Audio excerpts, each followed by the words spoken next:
हरे कृष्णा। तो आज हम लोग सब पुनः एकत्रित हुए हैं भगवान की मुख निसृत वाणी श्री भगवद गीता को श्रवण करने के लिए। आप लोग विगत 1 घंटे से हरिनाम कर रहे थे। भगवान के नाम के उपरांत भगवान की ही मुख निसृत वाणी भगवद गीता को हम लोग द्वितीय अध्याय श्रवण कर रहे थे। कल हम लोगों ने श्रवण किया था द्वितीय अध्याय में, जहाँ पर भगवान अर्जुन को युद्ध करने के लिए दृढ़ निश्चय होने की शिक्षा दे रहे हैं।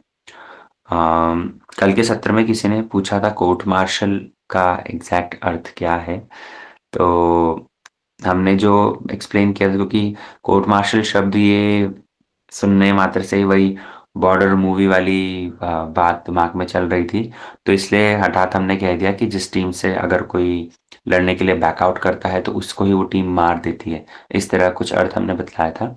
ये मतलब उसका एकदम एक्सट्रीम अर्थ है, फाइनल अर्थ। तो वास्तव में कोर्ट मार्शल का मतलब होता है कि आपके ऊपर कार्रवाई की जाएगी। और कभी कभी क्योंकि युद्ध का जब मौका उपस्थित होता है तो ओपोनेंट तो बाद में मारे गए ओपोनेंट का तो क्या रिएक्शन होगा नहीं होगा, उस चीज को सोचे बिना जो योद्धा इस तरफ होते हैं वो स्वयं ही कार्रवाई तक इंतजार ही नहीं करते। स्वयं ही डिसीजन लेकर के क्या करते हैं, जिस जो व्यक्ति बैकआउट कर रहा है उसको मार देते हैं। तो कोर्ट मार्शल का ये बहुत ही एक्सट्रीम अर्थ हमने कह दिया था। वास्तव में कोर्ट मार्शल जैसे कोर्ट के अंदर जाकर के किसी व्यक्ति पर कार्रवाई विशेष होती है, तो वैसे ही कोर्ट मार्शल का अर्थ समझना पड़ेगा। खैर चलिए, वो आउट ऑफ द कॉन्टेक्स्ट एकदम से एग्जाम्पल आ गया था तो फिर हमने कह दिया। हम लोग कल चर्चा कर रहे थे कि भगवान ने अर्जुन को आत्म तत्व का उपदेश देना आरंभ किया है। श्लोक संख्या 11 से श्लोक संख्या 30 तक भगवान ने आत्मा के विषय में बहुत सारी बातें बतलाई, जहाँ पर भगवान सबसे पहले तो आत्मा की सत्ता के बारे में बतलाते हैं कि आत्मा नित्य विराजमान रहती है, एक देह है और एक देही है, दोनों में फर्क है। और देह के मर जाने पर भी देही नहीं मरता, देही जो आत्मा है वो नित्य विराजमान रहता है ना। अनलाइक अलग अलग पंथ या धर्म जहाँ पर इस शरीर को ही नित्य माना जाता है, तो हम लोगों ने श्रवण किया था कि कैसे लोग शरीर को ही दफना देते हैं ये सोच करके कि कभी कायनात होने पर या कभी हेवन में जा करके यही शरीर वापस से प्राप्त होगा, और वहां पर किसी का उद्देश्य है नूरे प्राप्त करना, किसी का उद्देश्य है फैमिली रीयूनियन करना। तो सनातन शास्त्र किंतु आत्मा के विषय में बड़ा क्रिस्टल क्लियर पिक्चर दिखला देते हैं। भगवान ने आत्मा की नित्यता के बारे में बतलाया, आत्मा के आकार के बारे में बतलाया, आत्मा किस तरह से इंडिस्ट्रक्टिबल है, उसको कोई मार नहीं सकता, कोई गला नहीं सकता, कोई जला नहीं सकता, कोई झुका नहीं सकता। इन सारे फीचर्स को आत्मा के विषय में भगवान ने क्लियर किया था। अब ज्ञान का दुरुपयोग ना हो, इस कारण से भगवान 30वें श्लोक के बाद में अर्जुन को कर्म कांड की शिक्षा देते हैं। ज्ञान का दुरुपयोग कैसे? कि भगवान यदि कह रहे हैं कि नैनम छिन्दन्ति शस्त्राणि नैनम दहति पावक, कि आत्मा तो कभी मरती नहीं, आत्मा को तो कभी मारा नहीं जा सकता, आत्मा अछेद्य है, तो मारते हैं फिर। किलिंग इसका मतलब जस्टिफाइड है, लोगों को मारना फिर तो कोई दोष नहीं होना चाहिए इसमें। जीव हत्या करनी चाहिए, जीव हिंसा जो लोग पशुओं को मार कर खा रहे हैं, क्योंकि शरीर तो वैसे भी मृत है, आत्मा मरती नहीं तो चलो मारे। तो इस कारण से भगवान क्या ऐसी शिक्षा देना चाह रहे हैं? तब इसको भगवान ने आगे 31 से 38 श्लोक तक जस्टिफाई किया कि नहीं नहीं, जब मैंने कहा कि आत्मा अविनाशी है तो इसका ये अर्थ नहीं है कि तुम मारो, तुम हत्या कर सकते हो। नहीं, तुम जो हत्या कर रहे हो, तुम जो हिंसा करोगे, वो हिंसा का उद्देश्य धर्म युद्ध है ना। तो देखो, दो कॉन्सिक्वेंस हो सकते हैं। अर्जुन यदि लड़ेगा तो उसके माध्यम से हत्या होगी, अर्जुन अगर नहीं लड़ेगा तब पर भी उन सबको तो मरना है ही। तो भगवान इसलिए कह रहे हैं कि क्या सही चीज है। कर्मकांड 31 से लेकर के 38 तक भगवान ने जो कर्मकांड के विषय में बतलाएंगे, तो वहां पर ये कहना चाह रहे हैं कि आत्मा नित्य है। इसका मतलब ये नहीं कि तुम इन सबको मारते रहो, तुम जो यहाँ पर मार रहे हो वो मारने के पीछे उद्देश्य क्या है, ये धर्म युद्ध है। और धर्म युद्ध में मारना जस्टिफाइड है। क्यों? क्योंकि भगवान ने अर्जुन को कहा था, हतो वा प्राप्यसि स्वर्ग जित्वा वा भोक्ष्यसे महीम् तस्मात् उत्तिष्ठ कौन्तेय युद्धाय कृत निश्चय। भगवान ने अर्जुन को स्पष्ट कर दिया कि एक क्षत्रिय के लिए युद्ध भूमि से बड़ा अच्छा मौका कभी प्राप्त होता नहीं। एक क्षत्रिय जब युद्ध भूमि में लड़ता है तो चाहे वो हारे या चाहे वो जीते, दोनों ही केसेस में उसके लिए विन विन सिचुएशन होती है। क्योंकि पहले हमने सुना था, अर्जुन कह रहा था कि मेरे लिए तो ये लूज लूज सिचुएशन है, मैं जो कुछ भी करता हूं उसमें मेरी पराजय ही है। लेकिन भगवान ने अपने ज्ञान के माध्यम से इस सिचुएशन को विन विन कर दिया। वास्तव में भगवान, ये जो पहला चैप्टर हमने पढ़ा था, तो उसका नाम अर्जुन विषाद योग है, अर्जुन शोक में है। और व्यक्ति जब कोई शोक में होता है तो हम जाकर के उसको सांत्वना देते हैं। होता है ना, परिवार में किसी की डेथ हो जाए या किसी पड़ोसी की या किसी की भी असुविधा हो जाए घर में, तो हम जाकर के सांत्वना देते हैं। लेकिन यहाँ पर अर्जुन सांत्वना नहीं मांग रहे हैं भगवान से। अर्जुन ने शरणागति ग्रहण करते वक्त पूछा है, शिष्यस्तेहम शादीमाम त्वाम प्रपन्ना पृच्छामि पृच्छामि त्वाम धर्म सम्मूढ़ चेता, कि हे भगवान, मैं आपसे प्रश्न करता हूँ, हे प्रभु, मैं आपसे प्रश्न कर रहा हूँ। तो अर्जुन यहाँ पर कॉन्डोलेंस नहीं चाहिए, उनको सांत्वना नहीं चाहिए, उनको आ, उत्तर चाहिए, उनको एजुकेशन चाहिए, ज्ञान चाहिए। तो भगवान वो ही ज्ञान दे रहे हैं, आत्म तत्व का ज्ञान दिया, और उसके बाद में यहाँ पर 31वें श्लोक से लेकर के 38वें श्लोक तक भगवान ने कर्म कांड का ज्ञान दिया, जहां पर कह रहे हैं हतो वा व्यापसी स्वर्ग, कि अर्जुन, यदि कोई क्षत्रिय युद्ध भूमि में लड़ते लड़ते मर जाता है तो भी उसके लिए स्वर्ग की प्राप्ति है। और यदि वो जीतता है तो जीतने पर तो उसको राज्य की प्राप्ति होती ही होती है। तो इसलिए तुम्हारे लिए लड़ना सबसे ज्यादा श्रेयस्कर होगा। भगवान ने तो ये तक बतलाया कि क्षत्रिय व्यक्ति तो इंतजार करता है कि कब ऐसा युद्ध का मौका उपस्थित हो। वो युद्ध के लिए अपने आप से प्रयास नहीं करता। भगवान ने दोनों बात क्लियर करी थी, आपको यदि स्मरण हो वो श्लोक जहाँ पर भगवान कह रहे हैं कि अगर युद्ध का मौका अपने आप प्रस्तुत हो तो उसे टालने की कोशिश कोशिश करनी चाहिए, लेकिन नहीं टाला जाता तो ऐसे में युद्ध करना तो एक क्षत्रिय के लिए बड़ी अच्छी बात है। क्योंकि अ, युद्ध करने के माध्यम से वो जीतता है तो तो उसे राज्य की प्राप्ति होगी, हारता है तो स्वर्ग की प्राप्ति होगी। तो इसीलिए दोनों ही केसेस में विन विन सिचुएशन है। पंच पांडवों ने, हम सुन चुके हैं पहले ही, बहुत कोशिश करी थी युद्ध रोकने के लिए, है ना? आधा राज्य मांगा, नहीं हुआ तो 5 गाँव माँगे, कृष्ण स्वयं शांति दूत के रूप में गए। तो ये सारी बातें हम विस्तार से पहले सुन चुके हैं।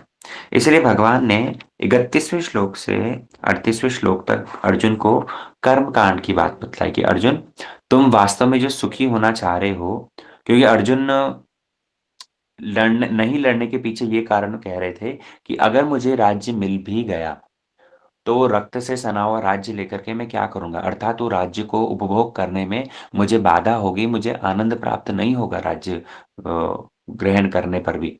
तो भगवान कहना चाह रहे हैं कि तुम ये साधारण राज्य की बात छोड़ो, तुम्हें स्वर्ग पदवी तक प्राप्त हो जाएगी। तुम हारते हो तब पर भी तुम्हें स्वर्ग पदवी प्राप्त होगी, और अगर तुम लड़ते हो, लड़ने पर भी ये जगत में तो राज्य मिलेगा ही, अपने धर्म का, क्षत्रिय धर्म का पालन कर रहे हो, और मरने के उपरांत भी क्योंकि तुमने अपने स्वधर्म का पालन किया है, इसलिए तुम्हें स्वर्गलोक की प्राप्ति होगी।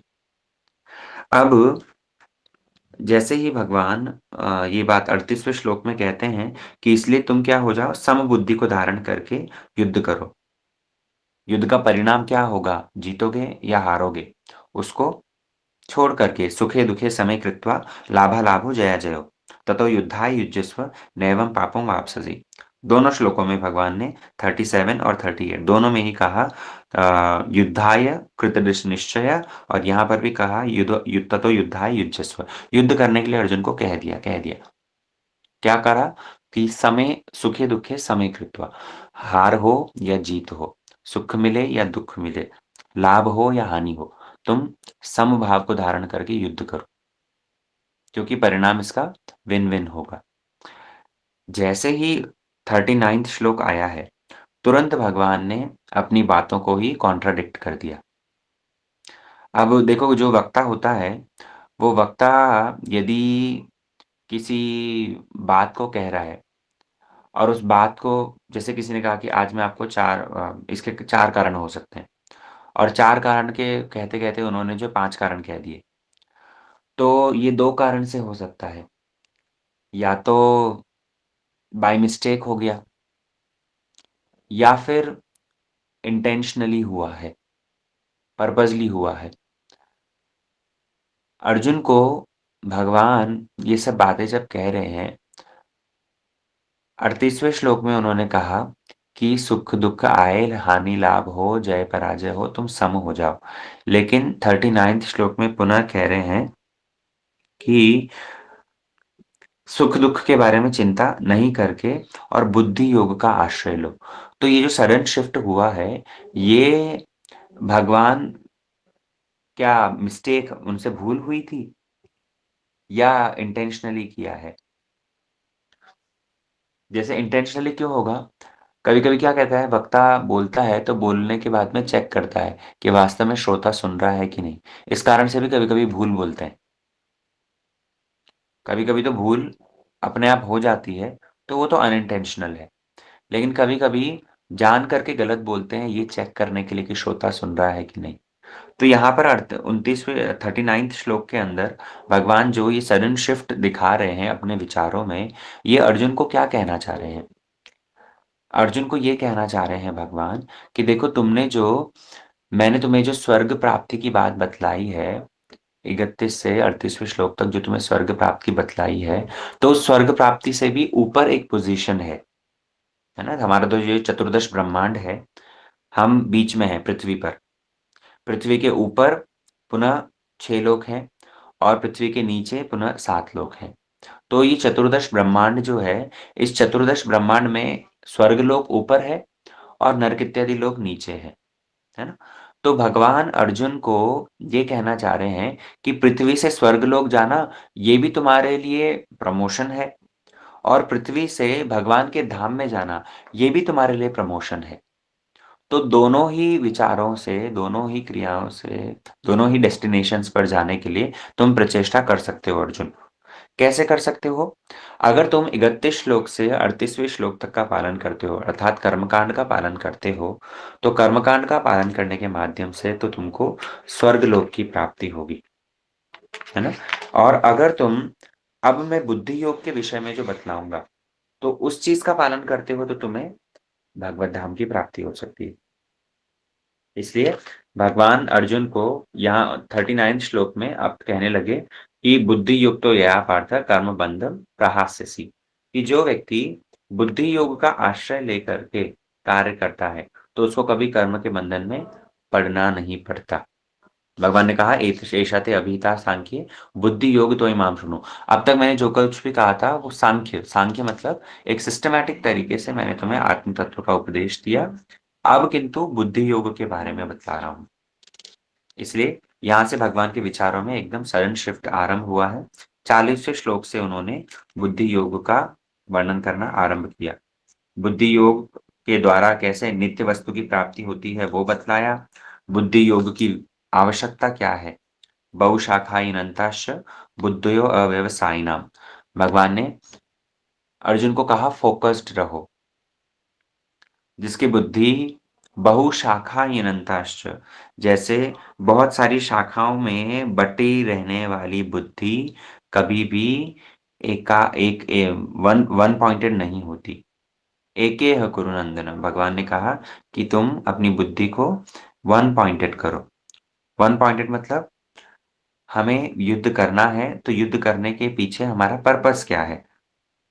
भगवान इन सब बातों को वर्णन कर रहे हैं और तभी आ जाता है बहुत ही मुख्य श्लोक गीता का, कर्मण्येवाधिकारस्ते मा फलेषु कदाचन मा कर्मफल हेतुर्भुः मा ते संगोऽस्तु कर्मणि। ये श्लोक की हमने बहुत विस्तृत व्याख्या पूरी एक क्लास के अंदर श्रवण करी थी, जहाँ पर भगवान अर्जुन को कह रहे हैं कि अर्जुन मा फलेषु कदाचन, कि तुम्हारा युद्ध करने में अधिकार है, किंतु युद्ध के का जो परिणाम होगा, तुम उस विषय में ज़्यादा चिंता मत करो। हम सारी बातें अर्जुन के कॉन्टेक्स्ट में ही समझ रहे हैं, क्योंकि भगवान ने अर्जुन को ये ज्ञान दिया। वास्तव में हम इसे अपने जीवन में भी अप्लाई करके कॉन्टेक्स्ट के अकॉर्डिंग समझ सकते हैं।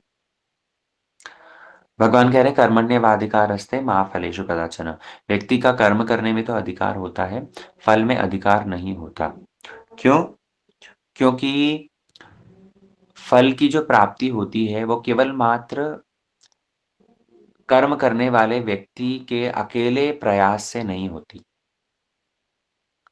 हम जो भी एक्शंस करते हैं, हम जो भी कर्म करते हैं, तो उसके कर्म के फल अनुरूप कुछ ना कुछ परिणाम तो होगा, फल तो मिलेगा।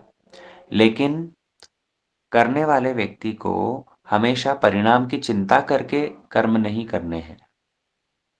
अब हम इसे पुनः उदाहरण से ही समझेंगे, क्योंकि लोगों को ये सीधे-सीधे सिद्धांत समझ में नहीं आता।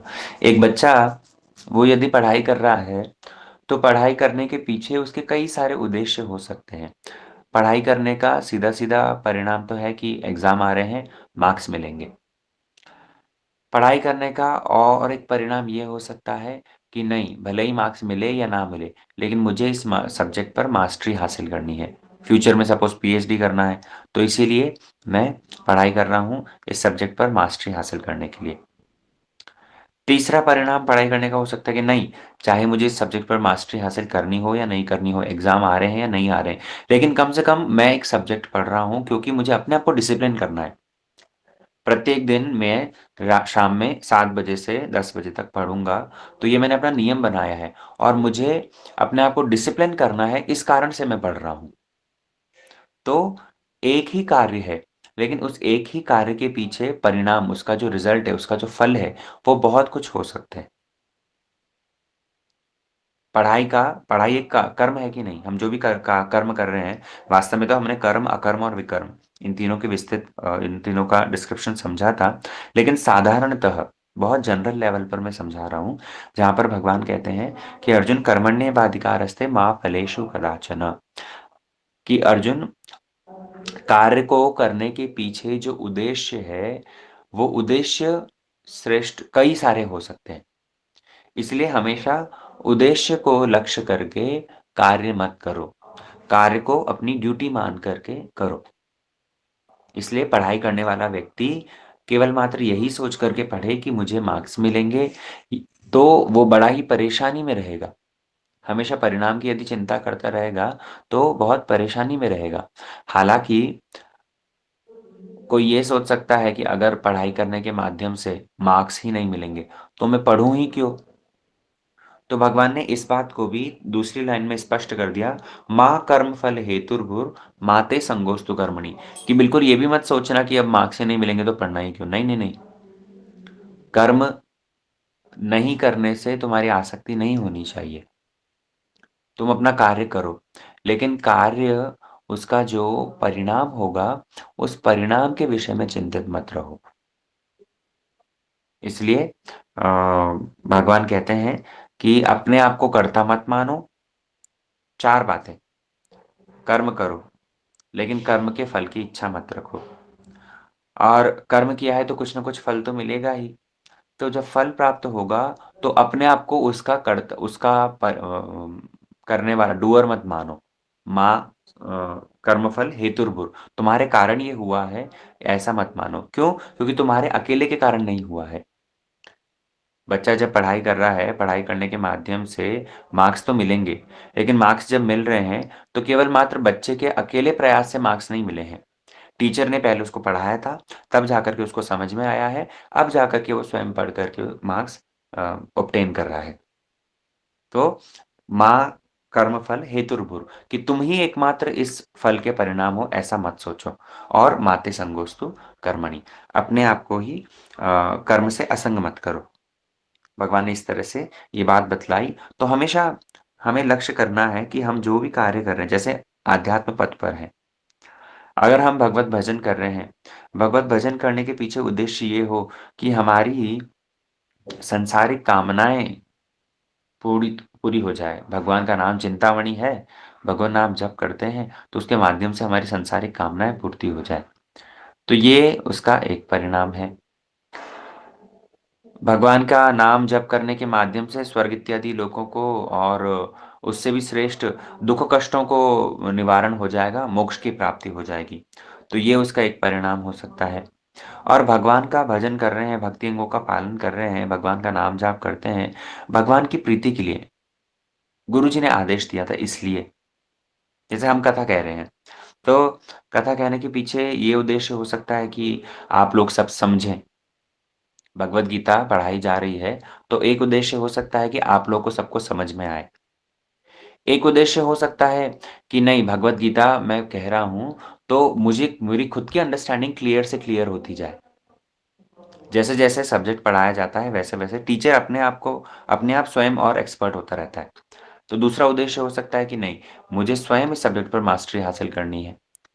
तीसरा उद्देश्य हो सकता है कि नहीं, गुरुदेव ने आदेश दिया है, इस कारण से प्रत्येक दिन सवेरे के सत्र में हम एकत्रित होते हैं और ये कुछ शास्त्र चर्चा सुनते हैं, श्रवण करते हैं।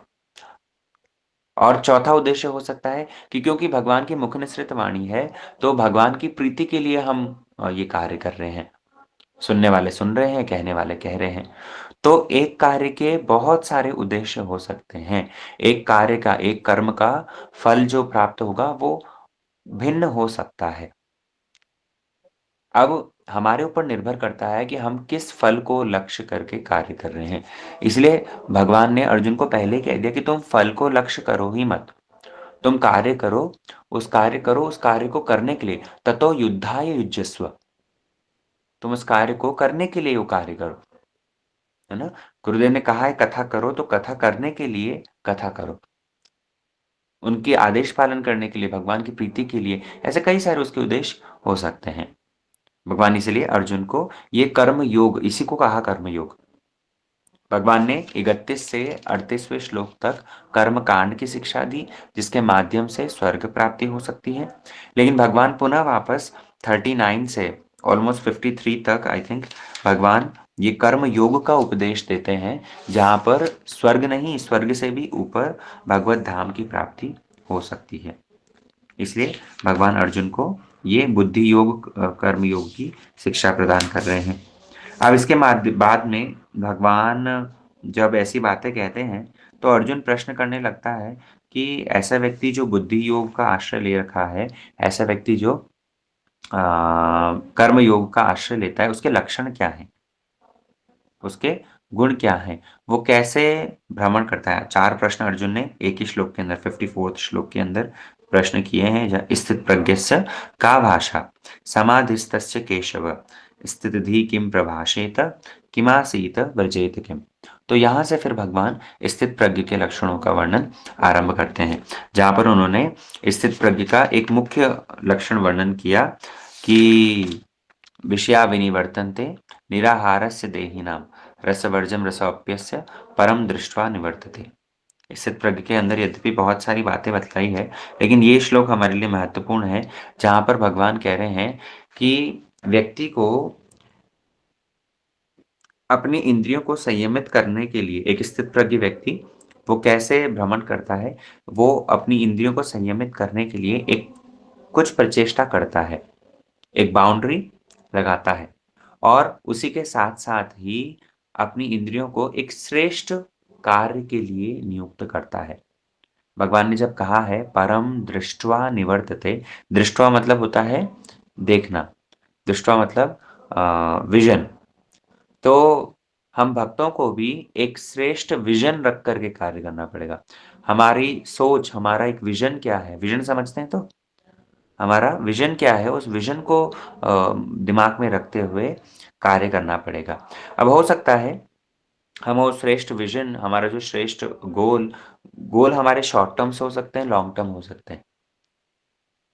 जैसे भक्ति करने वाला व्यक्ति भजन कर रहा है, हम कुछ न कुछ शॉर्ट टर्म गोल्स अवश्य ही डिसाइड करते हैं।